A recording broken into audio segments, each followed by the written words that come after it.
Maltesers, light, crispy magic caught in a chocolate bubble. What a feeling! Dreams believe it. I can have it all now. I'm dancing for my life. What a feeling! What a feeling! What a feeling! Maltesers, the light fantastic. Oh, dear me, no. Oh, good grief, what's that supposed to be? Yes, well, it's close-ish, yes, I suppose. Ah, yes, that's better. That's it. You've done it. At last.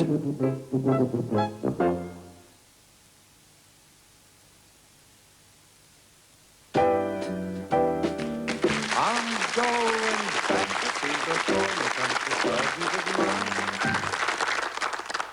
Well, welcome back. Now, before the break, we were talking with our friends from Ebbw Vale here about the working life of the town. Well, now, let's look at the other side. Now, Tom Lewis, Tom, what did you used to do on your day off in those days? You did get a day off, of course. You mean a Sunday? A Sunday, of course. So what would describe a typical Sunday to us, Tom? Typical Sunday? It was Sunday school. Yeah. Or the chapel all day long. Really? Your lives was built round the chapel. Yeah. Morning service at 11, Bible classes in the afternoon, and the evening service taken by a lay preacher or once a month by the local minister, who's in charge of about 5 or 6 Methodist chapels. But some of them were pretty good talkers, weren't they, Tom? Oh, yes. Fiery stuff. Oh, yes. Used to frighten the living daylights out of you. Mervyn, did the chapels used to go on outings as well and things like that? Oh, yes, every year it was the outing to Barry, you know. Yeah. And to keep the youngsters going to Sunday school in the afternoons on Sundays, you had a mark when you went. And you had like a good conduct mark? That's right, and you had to attain a certain percentage in order to, you know, to have your place on this trip to Barry. And that was all important. The one day in Barry Island. Yes. All important. Well, I couldn't go once. I felt I went home crying because I couldn't go.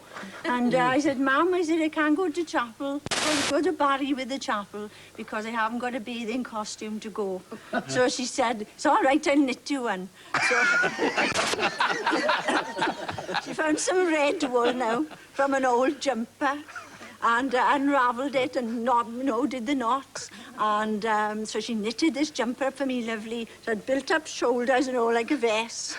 And my initials on the leg, I-T, it.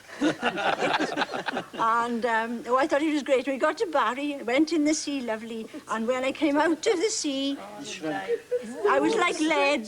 The wool had stretched to the sea, and the legs were down over my knees, and my front was all out. And I was ashamed because this bathing and the dye ran all down my legs. And I was red all day. I'll tell you what, I think we've got a very interesting bit of film here for our friends to look at. Have a look at this. Oh, yeah. James Street. Keith, what's actually happening there, Keith? Well, this is a Whit Monday march. It started off by the chapels celebrating their anniversaries and having a procession through the community on a Monday. They would sing strong as they could as they passed the other Sunday schools, and particularly if one was quiet, they would sing the louder so that everybody could hear. Mervyn, can I come to you? Because you actually sang in one of the choirs, didn't you? I still am a member of the choir, yes. And a famous one, is it? Well, it's Ebbw Vale. Nothing could be more famous. Not in my book, anyway. I've been a member now coming up 40 years, and I wouldn't have my social life anywhere else. Right. There's one thing Ebbw Vale haven't done, and that's win the Welsh Nationalist Edward. That's true. They've never done that. Vale. Beaufort, didn't it? Beaufort. Yeah, he's getting that little plug in now. He was there, yes. And that was under Ronald Williams. Now, come on, Wilby, what's that? Well, Beaufort is one of the small periphery areas in Ebbw Vale, you know. And You repent back on the bus. Roy, you repent back on the bus. yeah, indeed. But no, there's a lot of local rivalry, but it's all very, very friendly. We have Beaufort in the north, we have Tredegar just over the hill, Abertillery, we have our own Cumquire lower down the valley. It's all friendly rivalry. But we have attained the heights, I would think, in Ebbw Vale because we have sung for the royal family. Oh, right, stuff. I don't hear a word off you, John.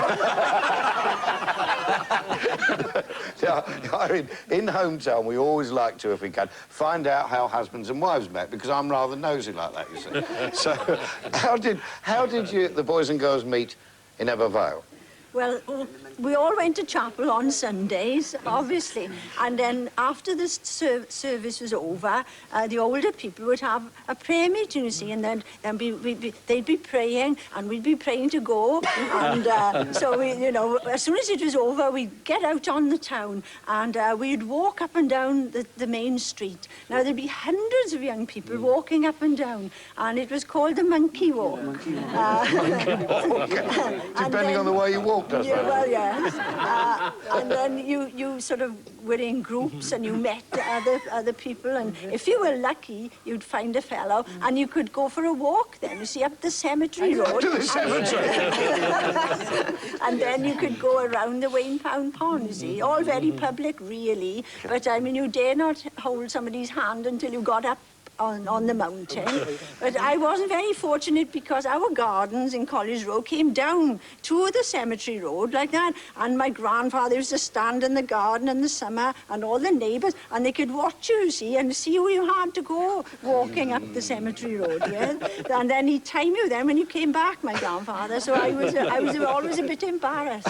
But, actually, I went round the Wainpound Pond with my husband there when he asked me to go out. But I didn't enjoy it because I didn't want to go with him because he was shorter than me and I had high heels and he was down here and I was clomping along. So anyway, I didn't like him very much, but that was my first experience going around the way. But I was persistent. I didn't like him very much, and it does. Well, I'm afraid that's about all we got time for this week. I am sorry now, because we're going on rabbiting here for ages, couldn't we, really?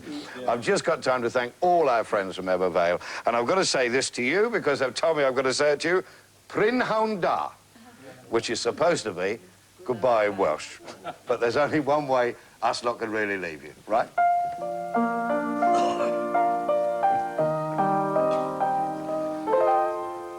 Far away a voice is calling, bells of memory chime.